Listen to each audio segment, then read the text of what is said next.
जय भवानी शक्ति पूजा तंत्र रहस्य पे आपका हार्दिक स्वागत है। सभी साधक साधिकाओं को जय माता दी। आप सब पे माँ भगवती की कृपा सदाई बनी रहे। आज हम आपके लिए जानकारी लेके आए माँ सरस्वती बीजाक्षर मंत्र साधना सिद्धि किस प्रकार की जाती है, इसकी बारे में संपूर्ण जानकारी हम बताएंगे। सरस्वती बीजाक्षर मंत्र को सिद्ध करने से पहले उनका विनियोग पढ़ा जाता है, करन्यास किया जाता है, तो आप कैसे कर सकते हो इसकी संपूर्ण जानकारी बताएंगे। ऐसा कहा जाता है हमारे धर्मशास्त्रों के अनुसार माँ भगवती सरस्वती माता की साधना बीजाक्षर मंत्र को जो भी कर लेता है तो देवताओं के गुरु है बृहस्पति, उनके समान ज्ञानी बन जाता है। ऐसा हमारे धर्मशास्त्रों के अनुसार कहा गया है।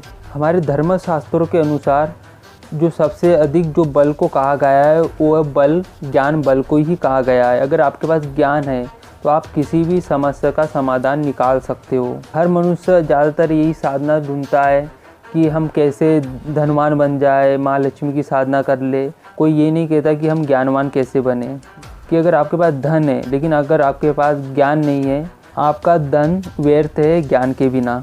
अगर आपके पास ज्ञान नहीं होगा तो आपके धन को आप ऐसे ऐसे जगह इन्वेस्ट करोगे जहाँ आपको नुकसान होगा। जहाँ आपके पास नॉलेज नहीं होगा तो आपको नुकसान ही मिलेगा। अगर आपके पास बुद्धि है, आप जैसा आप सोच सकते हो कि आपको कहाँ फ़ायदा हो कहाँ नुकसान हो, तो हर कोई धन ही कमाना चाहता है लेकिन ज्ञान कोई कमाना नहीं चाहता। वही इंसान इस दुनिया में सक्सेस पाता है जिसके पास ज्ञान हो, बुद्धि बल हो, धन बल हो, शक्ति बल हो। उसके लिए त्रिशक्तियों की उपासना अवश्य करना चाहिए। महाकाली, महालक्ष्मी, महासरस्वती। तो इनकी बीजाक्षर मंत्रों को आप लोगों ने अवश्य सिद्ध करना चाहिए। तो बीजाक्षर मंत्र सिद्धि भी बहुत ज़रूरी बताई है। आप स्वयं देखोगे कि आपके जीवन में चमत्कारिक रूप से आप अनुभव करने लगोगे। आपका दिमाग पहले जितना काम नहीं करता था, जितना सोच नहीं पाते थे, उससे आगे सोचने लगोगे। आपको सही गलत का एक अनुभूति होती जाएगी कि क्या आप लोगों के लिए सही है, क्या गलत है। तो सही गलत का रास्ता आप बुद्धि बल से ही प्राप्त कर सकते हो। माँ सरस्वती की साधना करोगे तो आप बुद्धि के लिए ही करोगे, ऐसा नहीं है। माता जिस पे भी प्रसन्न होती है, ज्ञान के लिए कर रहे हो, आपके अनेकों काम बनने लग जाते हैं। कई लोगों में भ्रांतियाँ फैली है, माँ सरस्वती की साधना की जाती है बुद्धि के लिए। ये बुद्धि ही नहीं देती माँ, आपके समस्या का समाधान भी करती है। एक ही महाशक्ति है जो अलग अलग रूपों में विद्यमान है। सिर्फ उन्हें जाना जाता है जैसे विद्या की देवी माँ सरस्वती, शक्ति की देवी महाकाली, धन की देवी महालक्ष्मी। इनके भिन्न भिन्न रूप है लेकिन शक्ति एक ही है। उनसे भी इतना ही लाभ ले सकते हो इन साधना से जो अन्य साधना से लेना चाहते हो। तो साधना कभी भी पूर्ण विश्वास और भाव के साथ की जाती है। हमारी जो वीडियो है उस टॉपिक पे आते हैं कि आप कैसे ज्ञानवान बन सकते हो। अगर आपके पास ज्ञान आ गया तो आप धनवान भी बन सकते हो। आप धन की साधना करते हो, माँ लक्ष्मी को प्रसन्न करने के लिए धन मिल जाए। शक्ति की साधना करते हो कि आप सामर्थ्यवान शक्तिवान बन जाए। लेकिन ज्ञान की साधना बहुत कम लोग करते हैं। जब आप ज्ञान की भी साधना कर लेते हो तो आप संपन्न कहलाओगे, हर तरीके से परिपूर्ण कहलाओगे। आपके पास ज्ञान भी होगा, आपके पास धन भी होगा, आपके पास शक्ति भी होगी। इस साधना को किस प्रकार कर सकते हो, जो शास्त्र सम्मत जो विधि है आपको वो विधि बताते हैं। इस साधना को करने से जो लोग मूक होते हैं वो बोलने लगते हैं, जो बच्चे पढ़ाई में कमज़ोर होते हैं, जिनकी याददाश्त कम होती है, जिन बच्चों को कम याद रहता है, तो ऐसे सभी लोग माँ सरस्वती की इस बीजाक्षर मंत्र की साधना कर सकते हैं। जो लोग मार्केटिंग क्षेत्र से जुड़े हुए हैं वो लोग भी इस मंत्र की साधना कर सकते हैं। जो कला संगीत से जुड़े वाले लोग हैं तो वो भी माँ सरस्वती की साधना कर सकते हैं। जो लोग भी राजनीतिक क्षेत्र में तो ऐसे लोगों के लिए भी ये साधना बहुत ही लाभकारी मानी जाती है।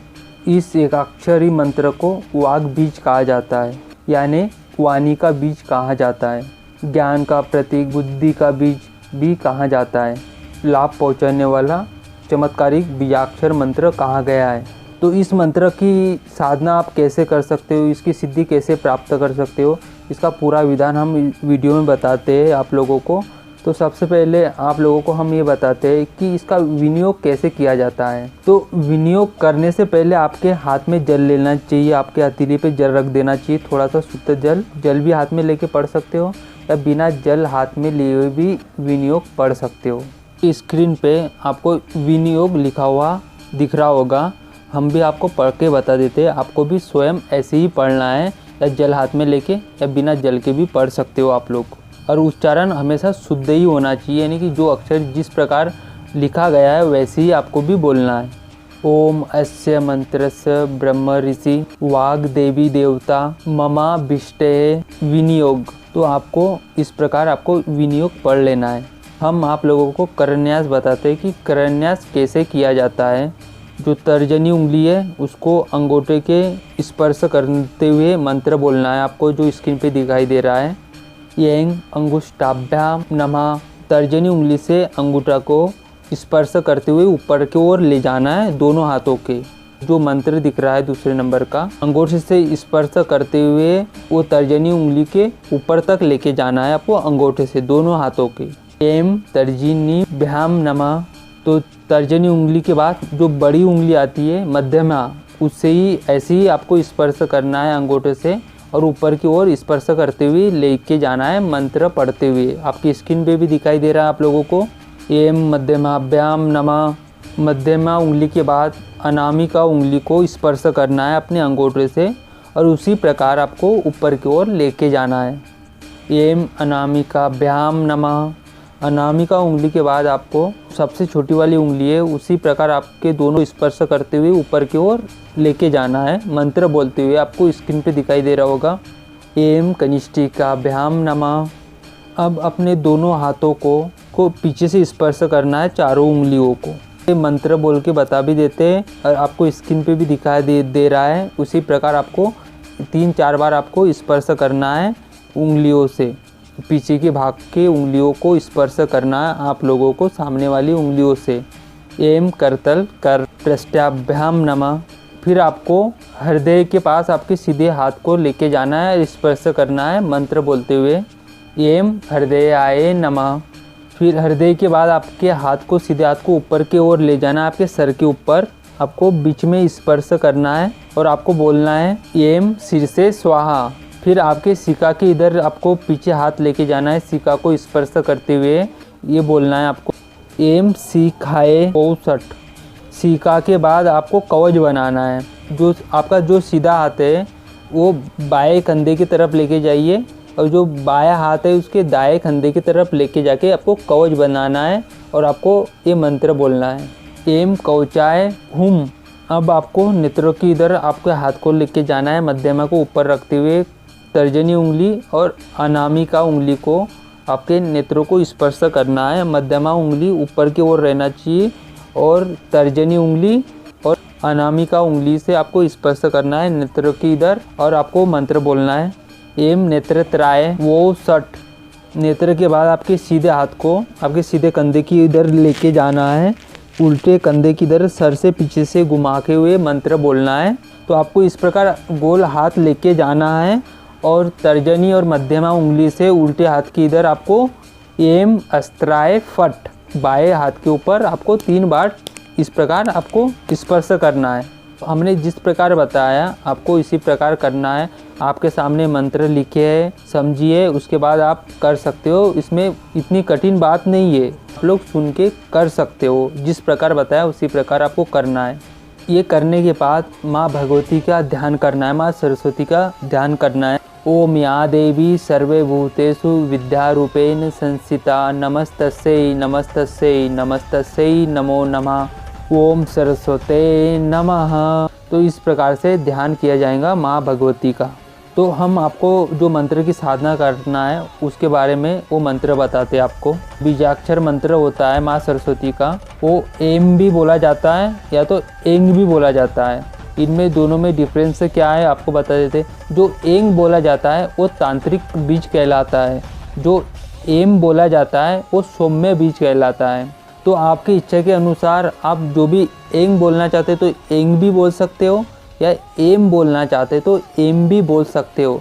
लेकिन शर्त ये है कि अगर आप जब तक आप इस बीज अक्षर मंत्र का साधना कर रहे हो, जब भी करोगे, जब भी एम बीजा अक्षर मंत्र आएगा तो आपको हमेशा एम बोला है तो एम ही बोलना है हमेशा, या तो एंग बोला है तो एंग ही बोलना है। ये आपको याद रखना है। चाहो तो आप दोनों में से कुछ भी बोल सकते हो, आपकी इच्छा के अनुसार आप दोनों में से एक वर्ड बोलिए।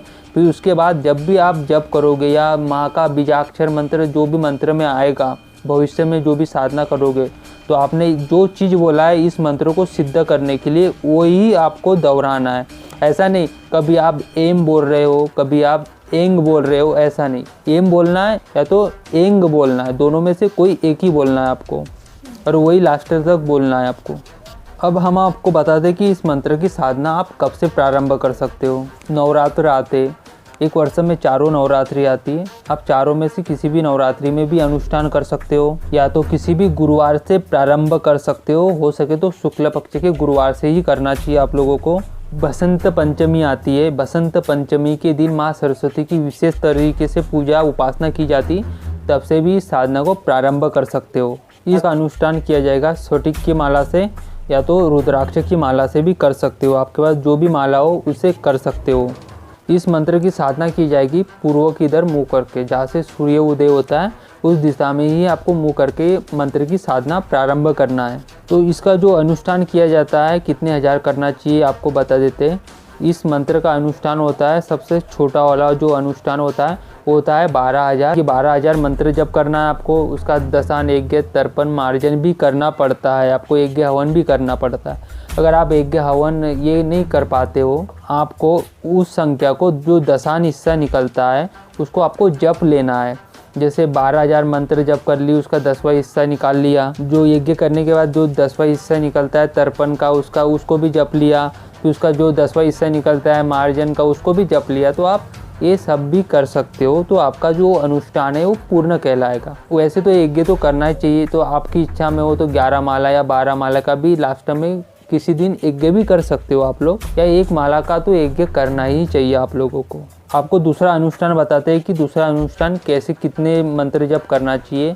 दूसरा अनुष्ठान किया जाता है, इसका 1 लाख मंत्र जप करना पड़ता है आपको। बीजाक्षर मंत्र है, आप कर सकते हो, 1 लाख भी जप कर सकते हो। फिर उसके बाद वही प्रक्रिया आपको अपनानी है, जैसे 1 लाख का 10वां हिस्सा निकाल लेना है दशान यज्ञ का, जैसे 10,000 यज्ञ की आहुति देना है आपको, फिर उसका 10वां हिस्सा निकाल लेना है आपको तर्पण के लिए, फिर उसका 10वां हिस्सा मार्जन के लिए। तो इसी प्रकार आप 1 लाख के अनुष्ठान जो 1 लाख मंत्र जप किया जाता है उसको भी पूर्ण कर सकते हो। धर्मशास्त्र है उसके अनुसार इस मंत्र का वैसे जब बताया गया है 1 लाख, क्योंकि एकाक्षरी मंत्र है और जो जितने अक्षरी मंत्र होता है उतने ही लाख जप करते हो। तो जो भी साधक साधिका इस मंत्र को जपता है उन्हें चमत्कारिक रूप से इसका फल मिलने लगता है, वो मंत्र उनके लिए जागृत हो जाता है। तो जो भी आप इस मंत्र का अनुष्ठान करना चाहते हो तो आप 1 लाख जप कर सकते हो। एकाक्षरी मंत्र है, 21 दिन के अंदर 1 लाख जप कर सकते हो, बहुत ही सरलता से हो जाएगा। आप चाहो तो 11 दिन में भी कर सकते हो 1 लाख मंत्र जप।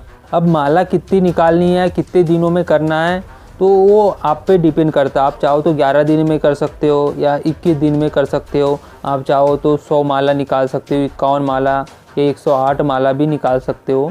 तो आपके सुविधा के अनुसार आप ये जप को कर सकते हो। आपकी बुद्धि इतनी तीव्र हो जाएगी, आप जो पहले जो आसान सी चीज़ें आपको समझ में नहीं आती थी वो आप समझने लगोगे। बड़ी बड़ी चीज़ें जो आप महसूस करना चाहते हो, जो क्या सही है क्या गलत है, किसके लिए सही है किसके लिए गलत है, ये सब कुछ अनुभव करना चाहते हो, या ज्ञानवान आप बनना चाहते हो, सनातन संस्कृति उसको समझना चाहते हो। अब तीसरा अनुष्ठान बताते, तीसरा अनुष्ठान बताया हमारे धर्मशास्त्रों के अनुसार 12 लाख जप, एकाक्षरी मंत्र का जो अनुष्ठान बताया है वो पूर्ण अनुष्ठान बताया। ये मंत्र आपके लिए सिद्ध हो ही जाएगा, जागृत हो जाएगा आपके लिए। तो उसी प्रकार आपको दशांश 12 लाख का दशांश यज्ञ करना है, दशांश तर्पण करना है, फिर उसका 10वां हिस्सा मार्जन करना है। तो उसी प्रकार आपने जो 12,000 से जो हमने बताया तो 12 लाख तक जो भी अनुष्ठान बताया उसमें यज्ञ हवन तर्पण मार्जन बताया ही है और आपको करना चाहिए। अगर आप ये करने में नहीं कर पाते हो, बहुत सी प्रॉब्लमें रहती है, टाइम या बहुत सी चीज़ों का इंतजाम भी करना पड़ता, जो भी संख्या है, जो जैसे 12 लाख जप लिया, जो यज्ञ का जो हिस्सा 10वां हिस्सा निकलता है उस हिस्से को भी जप लीजिए, फिर उसका 10वां हिस्सा जो मार्जन का निकलता है, तर्पण का निकलता है, तो उसको भी आप जप सकते हो। कोई 12 लाख का अनुष्ठान करता है तो कुछ ब्राह्मणों को, जैसे 3 ब्राह्मण या 1 ब्राह्मणों को आपको भोजन करवा देना है, तो ये आपके लिए मंत्र जागृत हो जाएगा, आपको माँ भगवती का विशेष आशीर्वाद प्राप्त हो जाएगा। या बच्चे करना चाहते तो एकाक्षरी बीज मंत्र प्रतिदिन आपने शुभ समय से चालू कर लिया, जैसे नवरात्र या गुरुवार के दिन से प्रारंभ करके या बसंत पंचमी के दिन, जितने दिन करना चाहो 11 माला का बिना संकल्प लिए अनुष्ठान कर सकते हो। तो आप अपने बच्चों के लिए करवा सकते हो या किसी ब्राह्मणों से भी करवा सकते हो या स्वयं कर सकते हो, तो आपकी इच्छा के अनुसार कर सकते हो। आप जरूरी नहीं है कि आप संकल्प लोगे तभी आप जप कर पाओगे, बिना संकल्प के भी आप जब भी पूजा करने जाते हो, आप सुबेरे नहा धो के पूजा करते हो तो 3 माला या 1 माला या 11 माला तो निकाल सकते हो। तो कुछ दिन आप निकाल सकते हो, अपने लिए निकाल सकते हो, आपके बच्चे के लिए, या तो आपके बच्चों के लिए, आपके लिए किसी ब्राह्मणों से इसका अनुष्ठान भी करवा सकते हो। जो भी आपकी सुविधा में आता है आप उस अनुसार कर सकते हो। साधना का भी उपयोग आपके जीवन में आपको करना चाहिए, तो आपके सुविधा के अनुसार आप कभी भी कर सकते हो।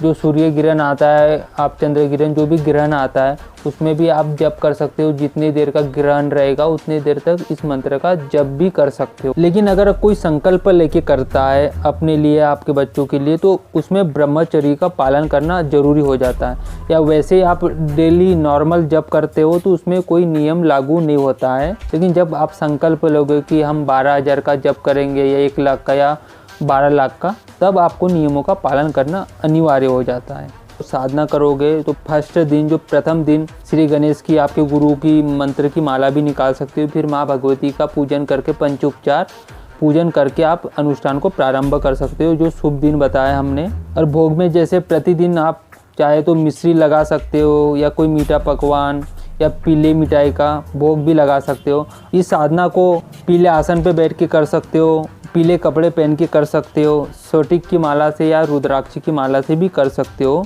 तो जो भी संपूर्ण बीजाक्षर मंत्र की जानकारी थी, जो माँ सरस्वती जी जुड़ी हुई, वो आपको पूर्ण जानकारी हमने एक वीडियो के माध्यम से समझा दिया। पूरी जानकारी आपको इस वीडियो में मिल चुकी है। तो ये हमारी जानकारी, ये वीडियो आप लोगों को पसंद आती तो ऐसी ही रहस्यमय जानकारी के लिए आप हमारे चैनल को सब्सक्राइब कर सकते हो। और वीडियो पसंद आती तो लाइक कीजिए, शेयर कीजिए। जय माँ सरस्वती, जय भवानी।